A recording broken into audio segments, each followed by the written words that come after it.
দেশে ইথানল মিশ্রিত জ্বালানির ব্যবহার বাড়াতে বড় সিদ্ধান্ত নিল কেন্দ্র সরকার। 22% থেকে 30% পর্যন্ত ইথানল মিশ্রিত পেট্রোলের উপর কেন্দ্রীয় এক্সাইজ ডিউটি শূন্য করার ঘোষণা দেওয়া হয়েছে। সরকারের মতে এই পদক্ষেপের ফলে একদিকে যেমন অপরিশোধিত তেল আমদানির ওপর নির্ভরতা কমবে, তেমনি পরিবেশ বান্ধব জ্বালানির ব্যবহারও বৃদ্ধি পাবে। পাশাপাশি আখ চাষি ও ইথানল উৎপাদনের সঙ্গে যুক্ত শিল্পগুলিও লাভবান হবে বলে মনে করা হচ্ছে।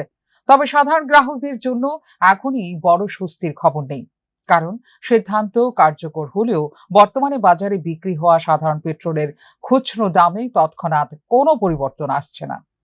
বিশেষজ্ঞদের মতে ভবিষ্যতে যদি উচ্চ মাত্রার ইথানল মিশ্রিত পেট্রোল ব্যাপকভাবে বাজারে উপলব্ধ হয় এবং তেল বিপণন সংস্থাগুলি কর ছাড়ের সুবিধা গ্রাহকদের কাছে পৌঁছে দেয়, তখন জ্বালানির দামে কিছুটা হ্রাস দেখা যেতে পারে। এখনো পর্যন্ত কেন্দ্র সরকার বা তেল সংস্থাগুলোর পক্ষ থেকে লিটার প্রতি কত টাকা কমবে সে বিষয়ে কোনো নির্দিষ্ট তথ্য জানানো হয়নি।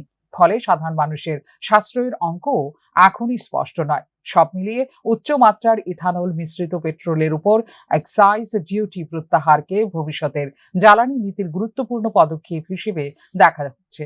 তবে সাধারণ গ্রাহকদের পকেটে এর প্রকৃত প্রভাব কতটা পড়বে তা নির্ভর করবে আগামী দিনে এই জ্বালানির বাজারজাতকরণ এবং মূল্য নির্ধারণের উপর। ফিউরো রিপোর্ট, নিউজ নাও।